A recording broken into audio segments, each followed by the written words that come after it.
Is Pakistan in a state of war? According to the country's defense minister, it is. An attack in the Pakistani capital Islamabad came just one day after a car bomb detonated in India's capital Delhi. So what's behind the deadly attacks? And coordinated or not, are they set to further strain ties between South Asian nations? I'm Mantraya, and this is the Newsmakers.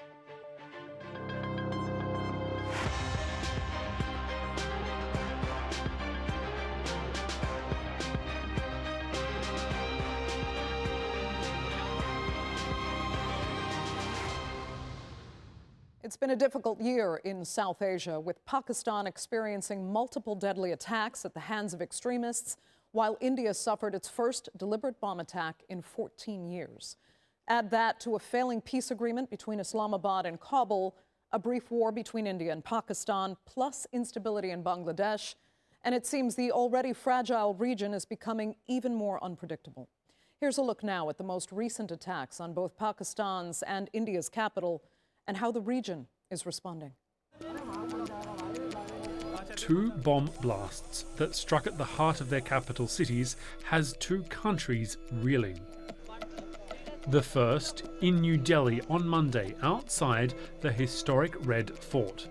A vehicle at a traffic signal blew up, killing 8 people and wounding at least 20. The moment people heard the blast was captured on video by a local YouTuber.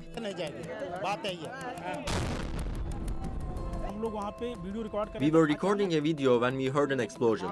There was a stampede-like situation. It was so chaotic, as if the entire Red Fort was blown apart. It's the first attack in India's capital city since 2011. Indian officials were hesitant to point the blame, but pledged to find the aggressors and hold them responsible. All those responsible will be brought to justice.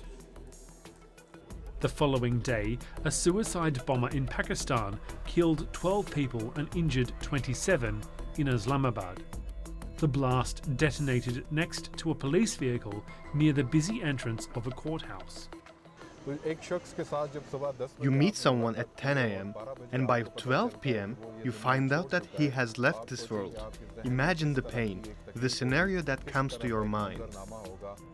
The leader of Jamaat al-Ahrar, an offshoot of the Pakistan Taliban, claimed responsibility. The Pakistan Taliban, or TPP, is a parallel militant group to the Afghan Taliban that now rules neighbouring Afghanistan.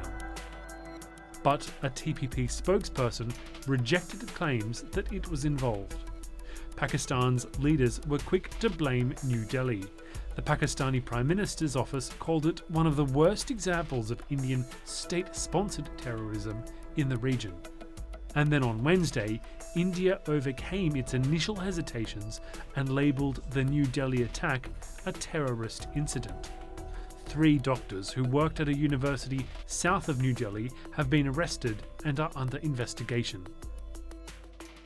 Earlier this year, Indian Prime Minister Narendra Modi said that a military response to terrorism would be India's new normal, with no differentiation between non-state actors and their alleged backers. But does India want more friction with Pakistan? It seems at this stage, India is refusing to blame Pakistan outright. A military response could be a spark that ignites another dangerous conflict between two neighbours who already fought a brief war in May of this year. Well, joining me now to speak further about the implications of the recent attacks in South Asia are from Islamabad, Executive Director of the Center for Research and Security Studies, Imtiaz Gul. From Goa, India, founder of Mantraya Institute for Strategic Studies and visiting faculty at the Naval War College, Shanthie D'Souza. And from London, reader in international relations in the Department of War Studies at King's College London, Walter Ladwig. Thanks all so much for being with me. Imtiaz, I'll start with you. Is Pakistan in a state of war, as the defense minister describes it? And if so, what kind of response and potential escalation would that merit? Well, I think the defense minister has, on a number of occasions, basically declared that Pakistan is in a virtual state of war with Afghanistan because of the intensified terrorist attacks inside Pakistan by those who are based in Afghanistan. So this is what the defense minister has said repeatedly. And the response from the Taliban side has been equally furious, with their deputy prime minister yesterday telling all the traders to minimize their trade with Pakistan in the next 3 months, and that thereafter the government will not be responsible if anything happened to them in their transactions through Pakistan. We have to just contextualize that almost 70% of Afghanistan's bilateral as well as external trade flows through Pakistan, through the port of Karachi. And although there is a lot of bravado from the Afghan leaders, not only the deputy prime minister, but also from the interior and the foreign minister, but the situation is extremely tense, like never before. And this is the aggressive statements, by the defense minister in Pakistan, and equally provocative statements and responses from the Kabul side is currently driving the socio-political dynamics between the two countries. And Imtiaz, what about then India by default? And Pakistan has more than a few times said that India is also behind aggression in Pakistan via its alleged support for the Taliban.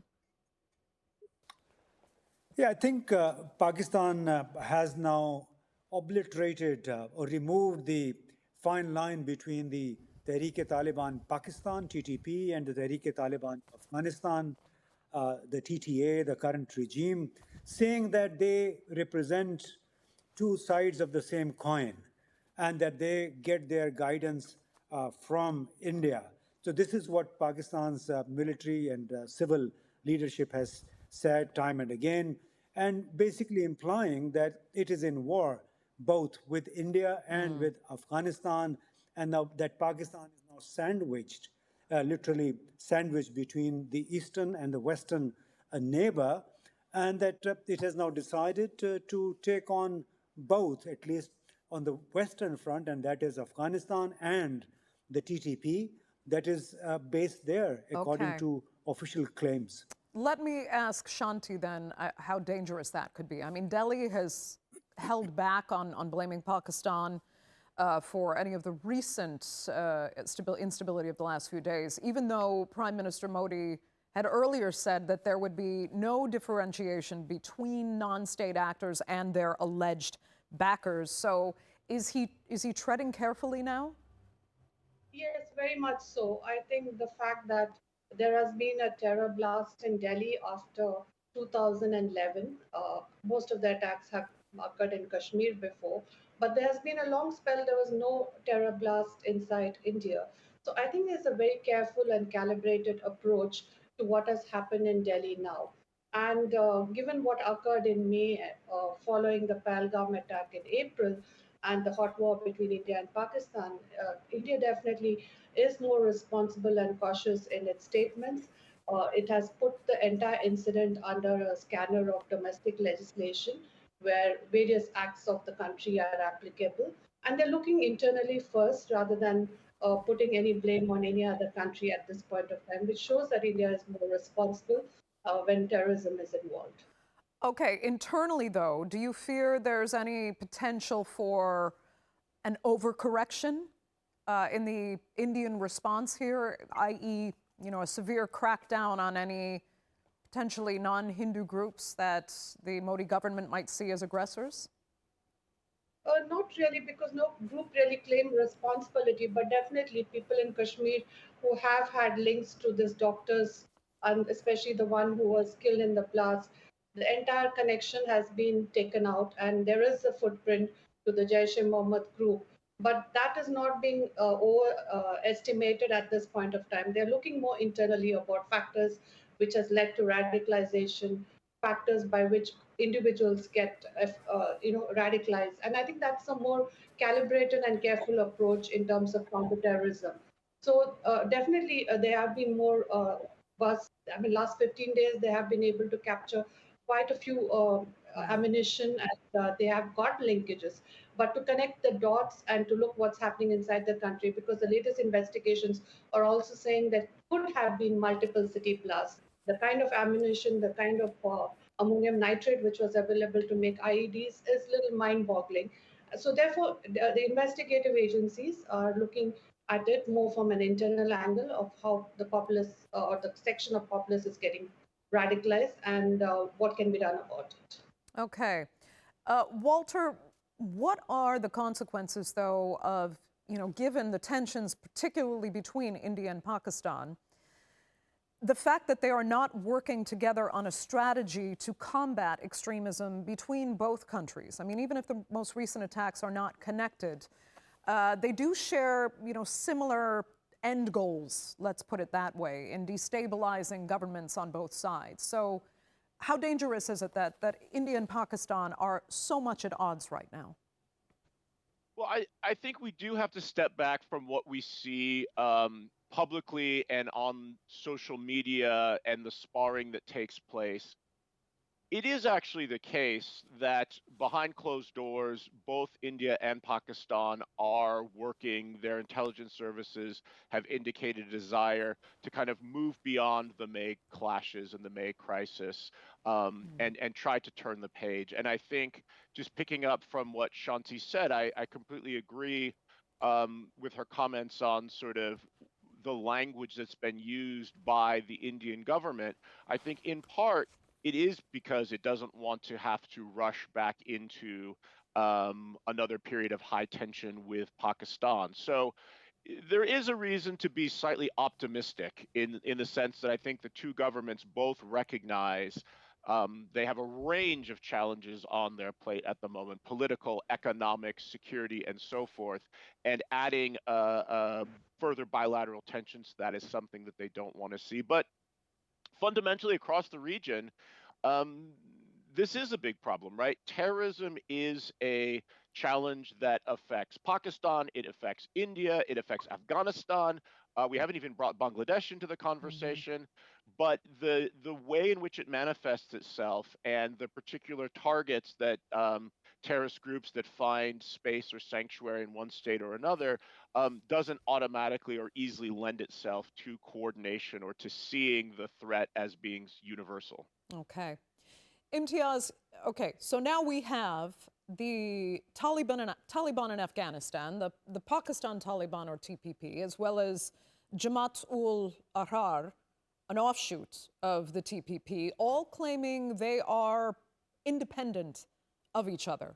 But ideologically, they are basically the same. And even if they're not coordinating their attacks, they're supporting the same end. So how should they be approached? And how much cross-border cooperation is really needed to fight the extremism that led to attacks in both countries?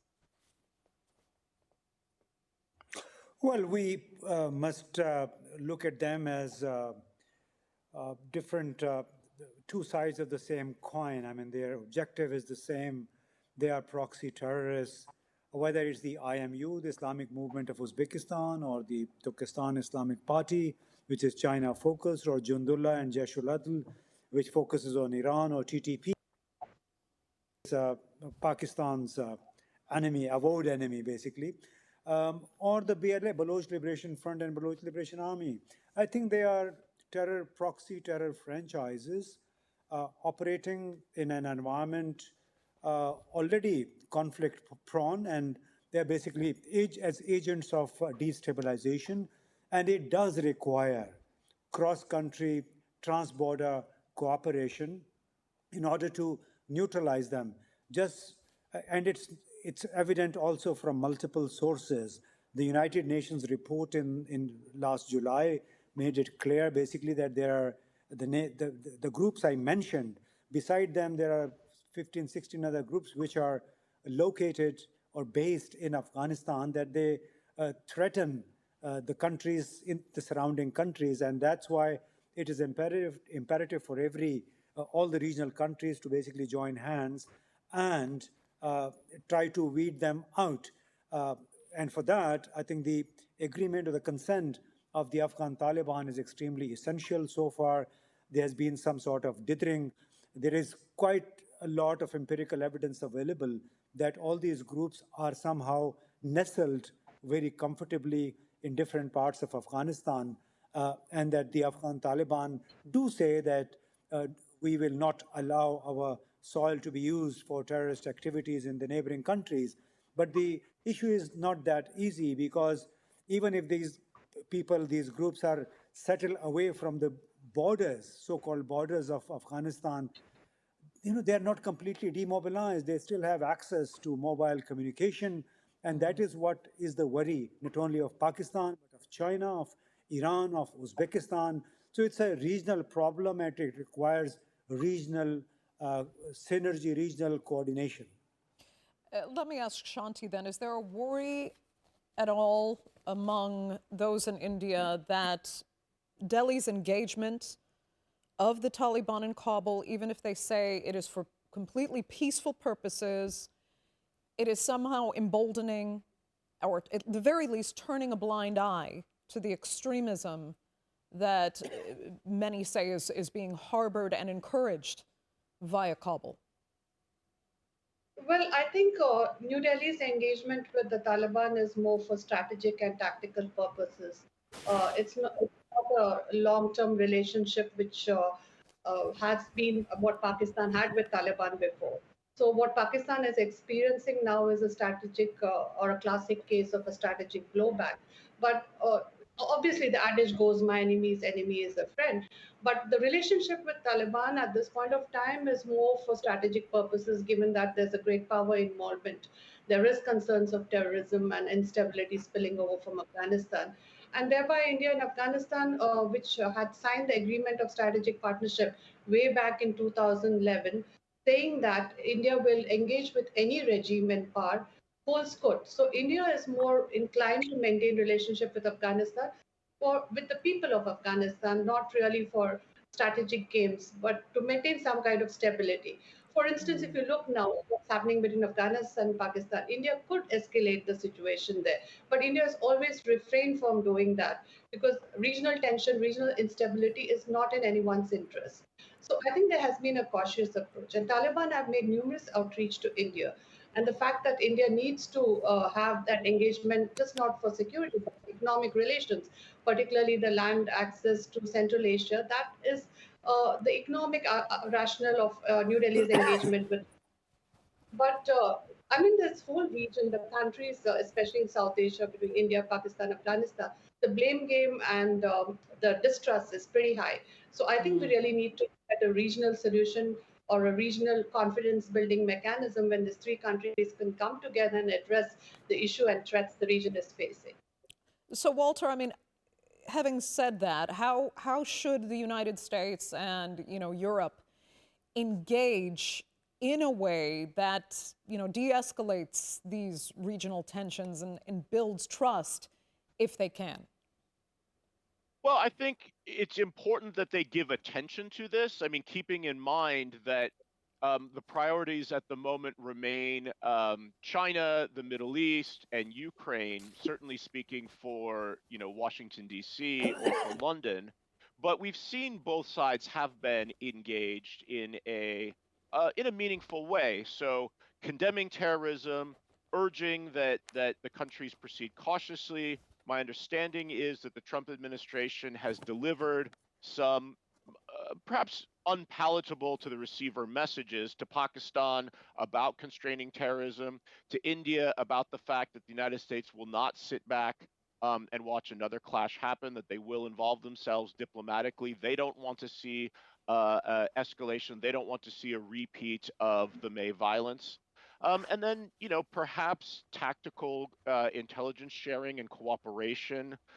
It's possible that actors like the UK or the US might be able to serve as a bit of a bridge if we really can come to a sort of regional strategy or regional response to, as you suggested, seeing these groups as a holistic challenge. Yeah. Rather than being an individual challenge faced by each state. That's what I was going to ask quickly, Walter. I mean, if we don't see some kind of comprehensive strategy going forward, how much further out of control could these extremist groups get? Not least, ISIS Khorasan is still in the region. A very difficult organization to monitor and keep track of, but it is known that it is there and that they are still trying to build on that base. So there are global implications for the lack of a strategy to fight these groups. You're right. I think the sad flip side is to say that South Asia is a region that has been plagued by terrorism and extremism for a long period of time, and to have these multiple attacks in the capitals at the same time does draw a lot of attention. But in some ways, this isn't new. This isn't kind of a new phenomenon, and this isn't something that the region is just starting to grapple with. It has been going on for a long time, and I think in some respects there's it doesn't engender the same sense of urgency that you communicate amongst policymakers in the region necessarily. Sadly. Right. And that is sadly, because Imtiaz, it has been going on, they can say, for a long time, but it's been a particularly bad year for Pakistan. So if it's not addressed, how much worse could it get?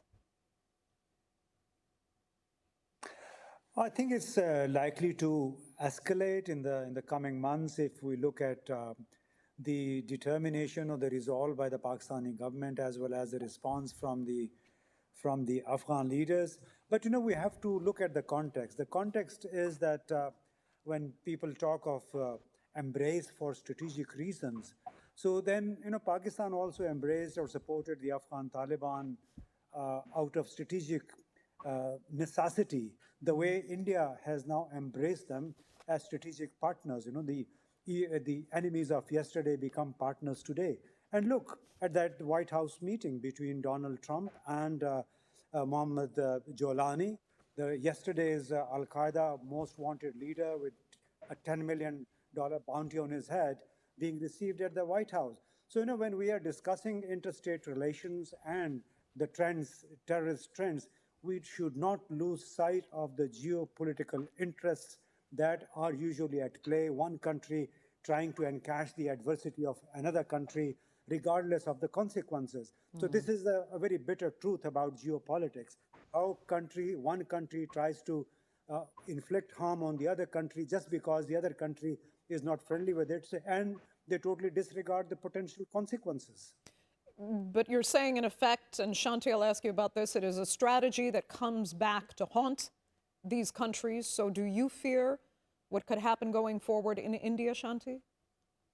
Yeah, definitely. I think there'll always be consequences of your actions, and the fact that these extremist groups do not limit themselves to the borders.